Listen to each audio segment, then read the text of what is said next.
इसी क्रम में आपका अगला प्रश्न है। वे इस प्रश्न में कहते हैं कि एक ही विभव तक आवेशित समान आकार की 64 बूंदें परस्पर मिलकर एक बड़ी बूंद बनाती हैं। यदि प्रत्येक छोटी बूंद पर आवेश Q है तब बड़ी बूंद पर आवेश होगा। तो इसमें चार विकल्प दे रखे हैं। चार विकल्प में पहला विकल्प है Q, जो पहला विकल्प है वो है Q। दूसरा विकल्प दे रखा है इन्होंने विकल्प B 4Q। तीसरा विकल्प दे रखा है इन्होंने C में 16Q और चौथा दे रखा है इन्होंने 64Q। तो देखिए बिल्कुल आंकी क्वेश्चन है, इसमें बहुत सारे सवाल हम पहले हल कर चुके हैं। जब 64 बूंदे एक समान आकार की 64 बूंदे मिलकर एक बड़ी बूंद का निर्माण करती हैं तो आवेश गुणा हो जाता है, यानी आवेश भी संरक्षित हो जाता है। तो इस प्रक्रिया में जो बड़ी बूंद बन रही है उस बड़ी बूंद पर 64 गुना आवेश होता है।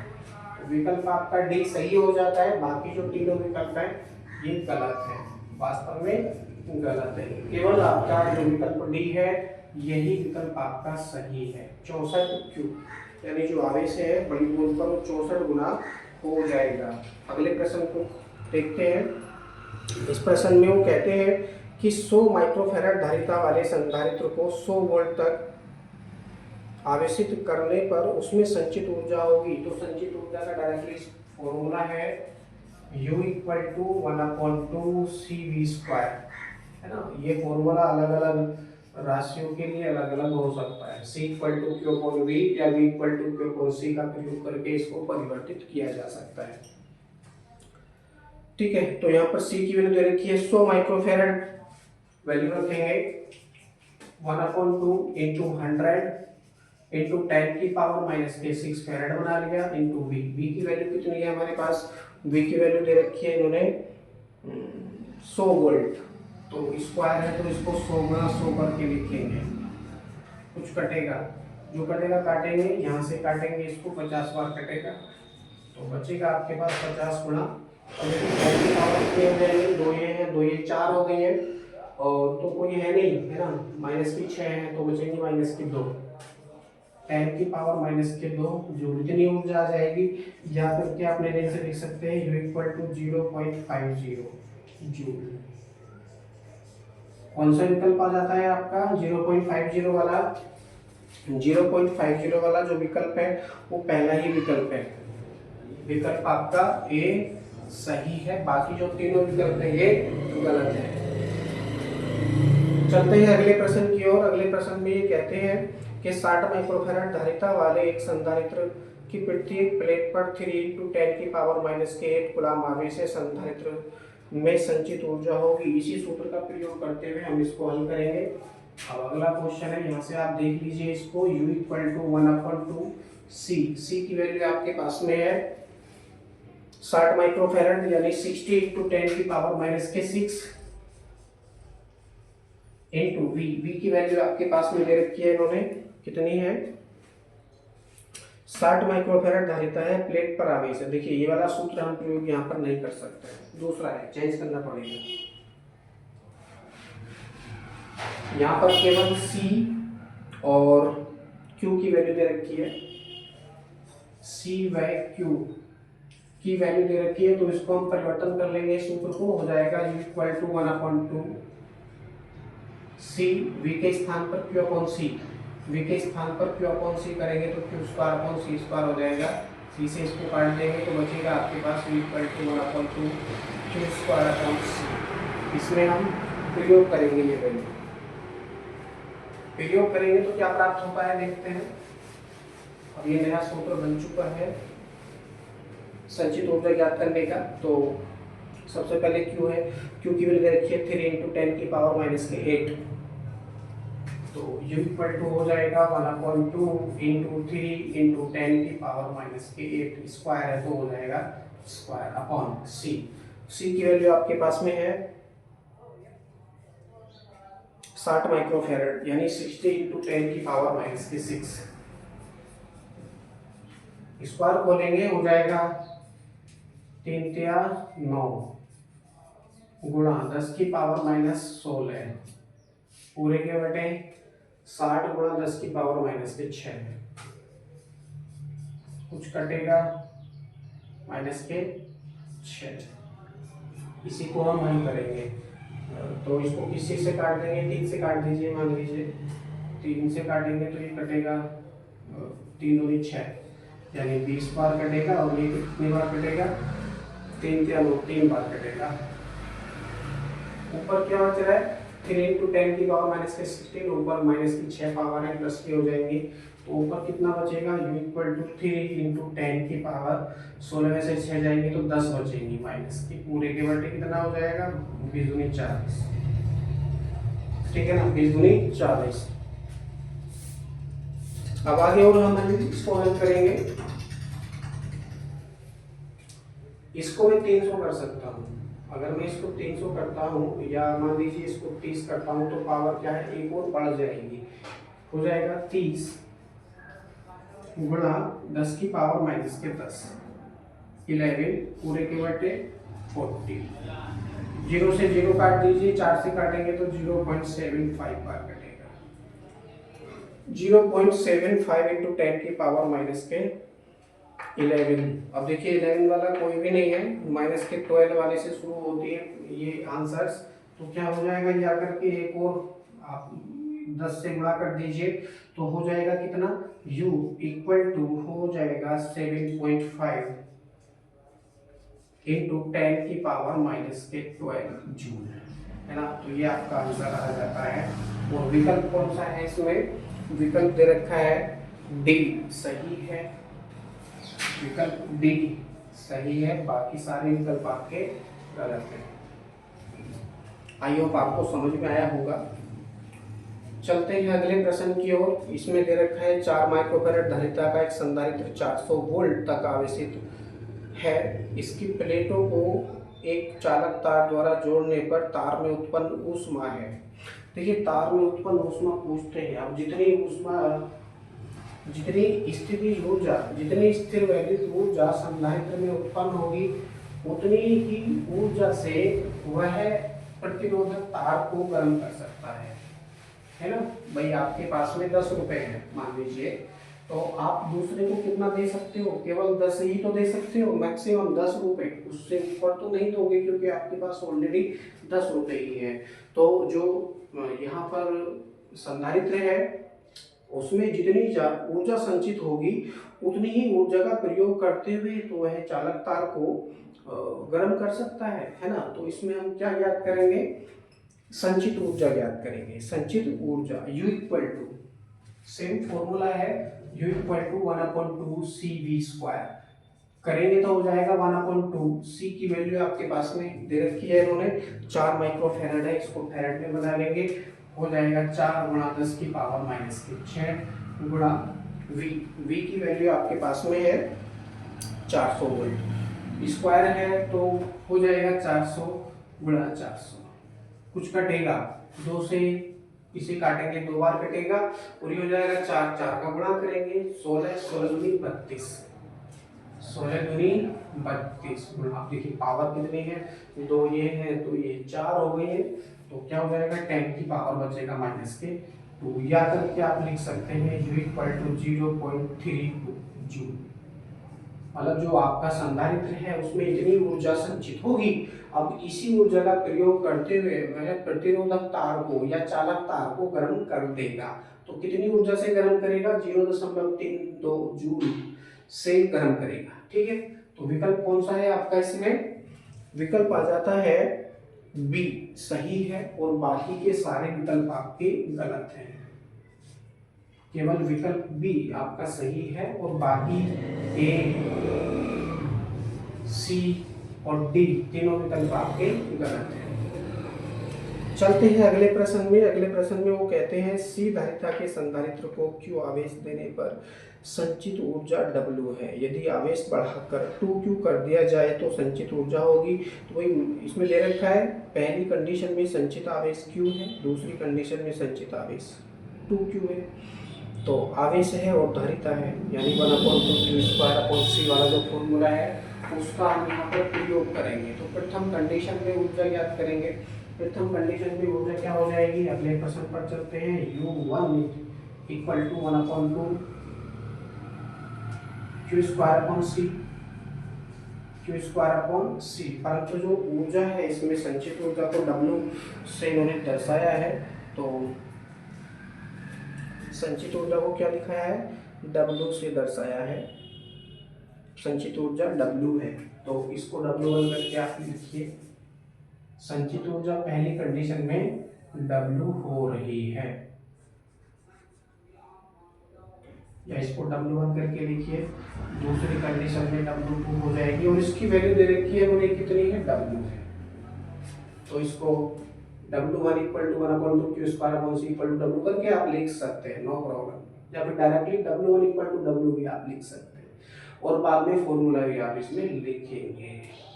दूसरी कंडीशन में क्या कह रहे हैं, आवेश को दोगुना कर दिया जाता है। उस पर जो आवेश है उसको 2 गुना कर दिया जाता है। तो जब आवेश को 2 गुना कर दिया जाएगा तो देखते हैं क्या होता है। आवेश को बढ़ाकर 2q कर दिया जाता है, जिससे दूसरी स्थिति उत्पन्न होती है। W2 = हो जाएगा 1/2 q के स्थान पर क्या रखेंगे, 2q रखेंगे, इसका स्क्वायर/c। यही तो वैल्यू उत्पन्न होगी, या यही स्थिति तो उत्पन्न होगी। आगे हम इसी को हल कर देंगे। इसको मान लीजिए समीकरण नंबर 1 है, इसको मान लीजिए समीकरण नंबर 1 है। तो अगले में क्या हो जाएगा, W2 = 1/2 अब देखिए क्या हो जाएगा, ये हो जाएगा 4q²/c 4q²/c ये हमको प्राप्त होगा। ठीक है, अब इसको मैं कैसे लिख सकता हूँ, इसको मैं ऐसे भी लिख सकता हूँ। W2 = 1/2 q²/c है ना। बाहर ये जो 4 है मैं इसको बाहर लेके भी जा सकता हूँ, नो प्रॉब्लम। काटूंगा मैं कुछ नहीं, है ना, क्योंकि मुझे को तुलना करनी है समीकरण 1 से। समीकरण 1 से तुलना करनी है, इसलिए काट पीट मैं बिल्कुल नहीं करूंगा। 2 से इस 4 को काट सकता हूँ, 2 बार कट जाएगा, ठीक है ना। लेकिन इससे हमारा आंसर प्रभावित हो सकता है। तो क्या है, 1/2 q²/c किस चीज की वैल्यू बन रही है, W1 की वैल्यू बन रही है। W1 की वैल्यू ये बन रही है, और इसकी वैल्यू कितनी है, W है। तो इसके स्थान पर मैं डायरेक्टली W का प्रयोग भी कर सकता हूँ। ठीक है, तो वैल्यू क्या हो जाएगी, W2 = हो जाएगा 4W। W2 = 4W, यानी जो ऊर्जा है संचित ऊर्जा 4 गुना हो जाएगी। यदि आप इसको 2 गुना कर देंगे तो संचित ऊर्जा 4 गुना हो जाएगी। और विकल्प है आपका C। विकल्प कौन सा है, C है, ये सही है। बाकी के जो तीनों विकल्प हैं A, B और D, वो तीनों विकल्प आपके यहाँ गलत हो जाते हैं। इस प्रश्न में विकल्प C आपका सही है, बाकी तीनों विकल्प गलत हो जाते हैं। अगले प्रश्न में वो कहते हैं, एक आवेशित पृथक्कृत चालक A एक आवेशित पृथक्कृत चालक B के समीप लाया जाता है, तो इससे क्या होगा।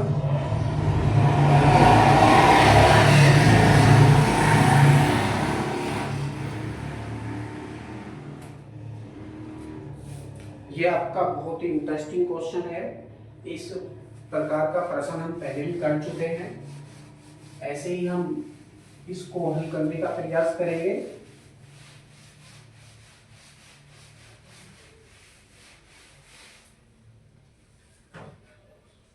इस प्रश्न में वो कहते हैं कि एक अनावेशित पृथक्कृत चालक A एक आवेशित पृथक्कृत चालक B के समीप लाया जाता है। समीप का मतलब है स्पर्श करा दिया जाता है, ऐसे मान लीजिए।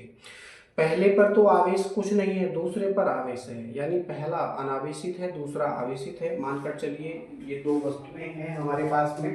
पहली वस्तु A है जिस पर आवेश कोई भी आवेश नहीं है, यानी Q1 की वैल्यू 0 है।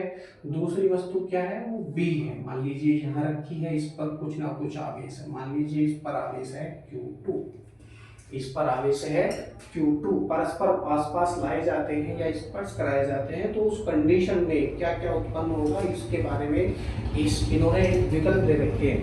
तो पहला विकल्प है बी का आवेश व विभव दोनों स्थिर रहते हैं। विकल्प ए में दे रखा है जो आपकी वस्तु डी है उसका आवेश व विभव, आवेश व विभव दोनों स्थिर रहते हैं।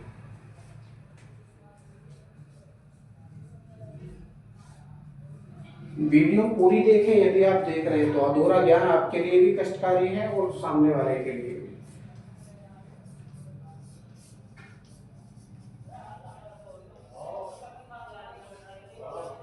दोनों स्थिर है या स्थिर रहेंगे, बात है, नो प्रॉब्लम, शॉर्ट में लिखने का प्रयास करेंगे।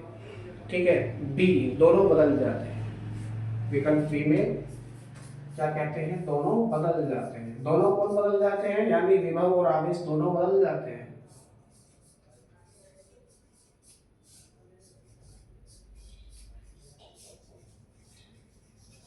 विकल्प सी में वो क्या कहते हैं, विकल्प सी में दे रखा है इन्होंने आवेश स्थिर रहता है परंतु विभव घट जाता है।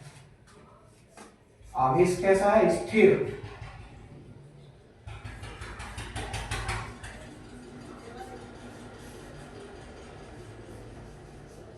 तथा विभव घट जाता है।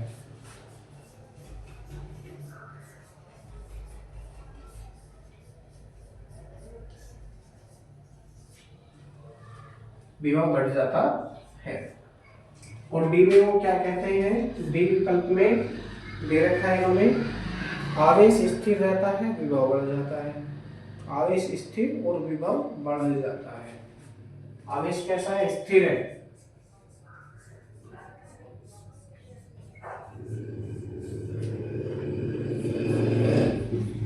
तथा विभव बढ़ रहा है।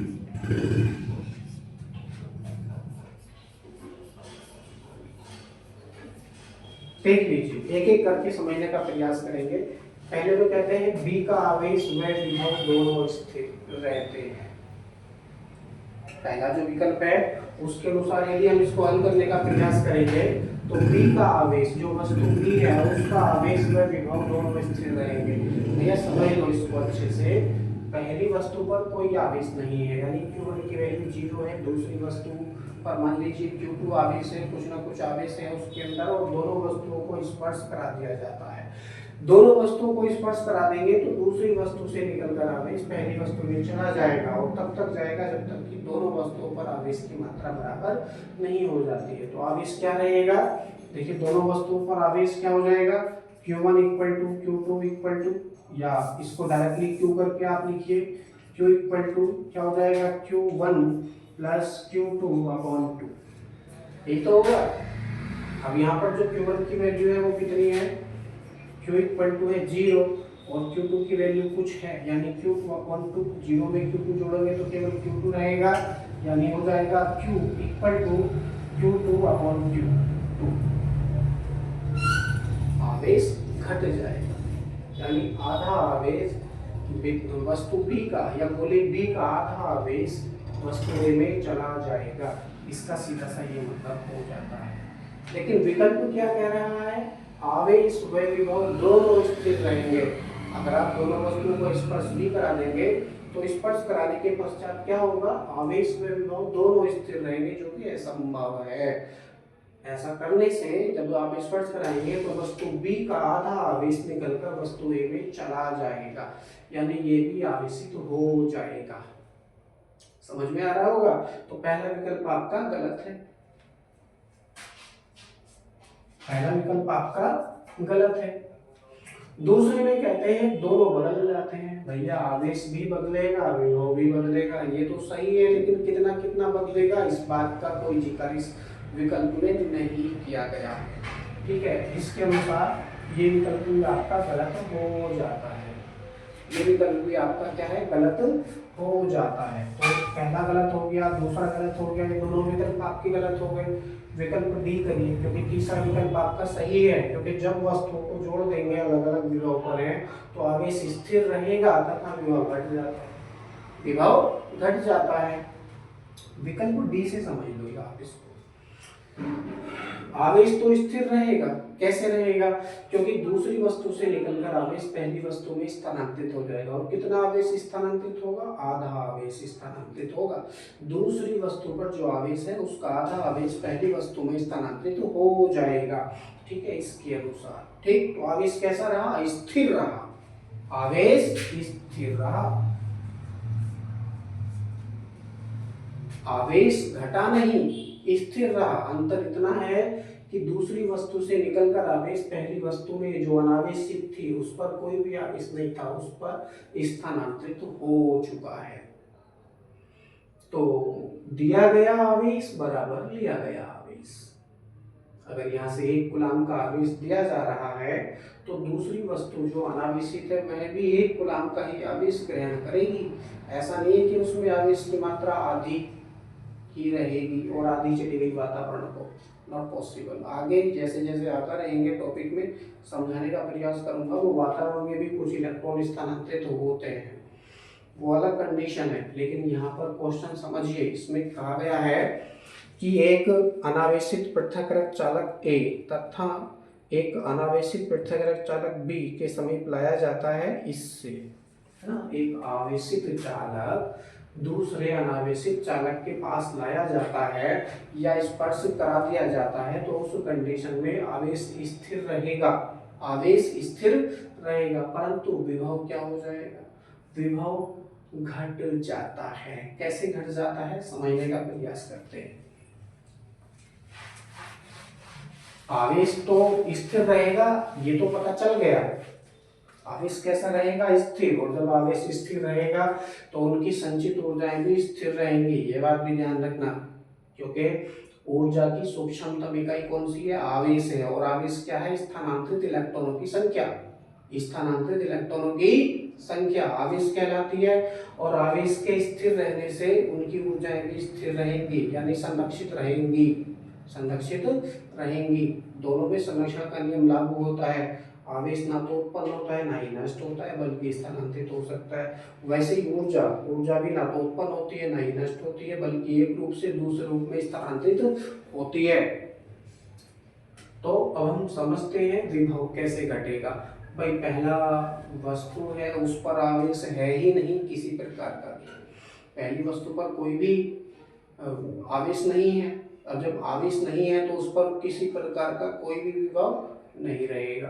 तो विभव मान लीजिए पहली वस्तु पर 0 है, पहली वस्तु पर विभव 0 है। दूसरी वस्तु आवेशित है, आवेशित होने के कारण इस पर कोई ना कोई विभव रहेगा। मानकर चलिए इस पर विभव V2, इस पर विभव V2 है। परस्पर स्पर्श करा दिए जाते हैं। परस्पर क्या है? स्पर्श करा दिए जाते हैं। तो दोनों वस्तुओं पर एक उभयनिष्ठ विभव उत्पन्न हो जाएगा। उभयनिष्ठ विभव उत्पन्न हो जाएगा। भाई मान लीजिए पहली वस्तु की धारिता क्या है? वो C1 है। पहली वस्तु की धारिता C1 है, दूसरी वस्तु की धारिता C2 है। वो अलग बात है कि आपने इसको आवेश नहीं दिया, 0 रहा, अनावेशित है ना। सारे इलेक्ट्रॉन आपने इसके निकाल लिए, ऐसे मान लीजिए। परंतु दूसरी वस्तु तो आवेशित है, उसकी धारिता मान लीजिए C2 है। तो जब परस्पर पास लाएंगे तो दोनों में कॉमन विभव आ जाएगा, जिसको कहेंगे आप उभयनिष्ठ विभव। क्या कहेंगे? उभयनिष्ठ विभव।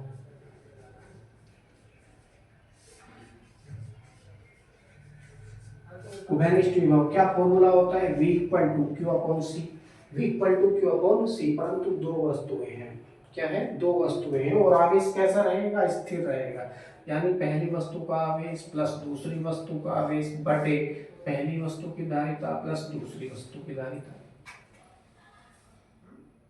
स्थिरता का नियम तो यहाँ पर भी लागू होगा। ठीक है, आवेश को संरक्षित करके रख सकते हैं परंतु नष्ट नहीं कर सकते।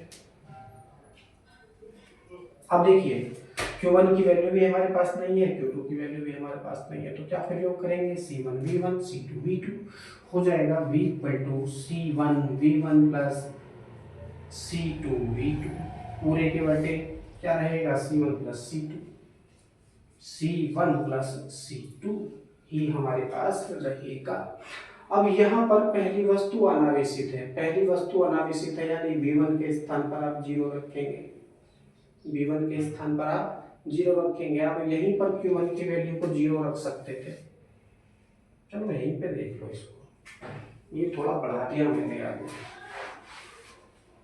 नो प्रॉब्लम, आप यहाँ से भी इसको हल कर सकते थे, लेकिन आप जब पहले ही हमको आंसर मिल जाएगा तो आगे क्यों जाना। तो देखिए Q1 के स्थान पर आप जीरो प्रयोग करेंगे तो केवल Q2 बचेगा। क्या बचेगा? Q2। और ये हो जाएगा कितना? V equal to Q2 upon C1 plus C2, C1 plus C2। अब देखिए यहाँ पर दोनों वस्तुओं की धारिताएं हैं अपॉन, और धारिताएं क्या है? जुड़ रही है, C1 प्लस C2 हो रहा है ना घनिष्ठ विभव याद करने के लिए, क्योंकि जब परस्पर उनको स्पर्श करा दिया जाएगा तो दोनों पर एक घनिष्ठ यानी कॉमन विभव आ जाएगा, कॉमन विभव आ जाएगा। अगर यहाँ पर केवल C1 होता, केवल C1 होता तब हम कह सकते थे कि विभव स्थिर रहेगा, घटेगा नहीं ना बढ़ेगा। अब यहाँ पर C2 है, C2 है मतलब यहाँ पर जो देखिए ऊपर वाला क्या होता है? अंश होता है, ऊपर वाला क्या है? अंश, नीचे वाला क्या है? हर। जब किसी भिन्न का हर अधिक होता है, अधिक का मतलब है जोड़ रहे हैं ना, पहली वस्तु की धारिता मान लीजिए 1 माइक्रोफैरड है, दूसरी वस्तु की धारिता भी मान लीजिए 1 फैरड है, 1 माइक्रोफैरड है, तो क्या होगा? C1 प्लस C2 जुड़ जाएंगे, यानी 1 प्लस 1 कितना हो जाएगा? 2 हो जाएगा। और जब 2 से आप उसको भाग दोगे ऊपर वाले को तो क्या है? विभव घट जाएगा, यानी घटी हुई वैल्यू आपको प्राप्त होगी। तो जोड़ने के पश्चात, दोनों वस्तुओं को जोड़ने के पश्चात उनका विभव घट जाता है। कैसे घट जाएगा? क्योंकि अपॉन में C1 प्लस C2 यानी दोनों वस्तुओं की धारिताएं जुड़ जाती हैं, धारिताओं के जुड़ने से विभव घट जाएगा, विभव घट जाएगा। ठीक है, तो विकल्प में दे रखा है विभव बढ़ जाता है, जिसके अनुसार ये आपका जो डी विकल्प है ये भी गलत है, डी विकल्प भी आपका गलत है। हमने यहाँ पर सभी तीनों विकल्पों के अनुसार अलग अलग सूत्रों का प्रयोग करते हुए इसको समझने का प्रयास किया है, जिससे सिद्ध होता है कि आवेश स्थिर रहेगा, आवेश कैसा रहेगा? स्थिर रहेगा, और विभव घट जाएगा, जो कॉमन विभव आएगा कॉमन विभव घट जाएगा। तो विकल्प आपका जो सी है वो सही है, बाकी के जो तीनों विकल्प है ये गलत है। ए बी व डी तीनों विकल्प आपकी गलत और विकल्प सी आपका सही है। ठीक है, आई होप आपको समझ में आ गया होगा। नेक्स्ट क्वेश्चन करते हैं अगली वीडियो में, क्योंकि ये वीडियो काफी बड़ी हो चुकी है।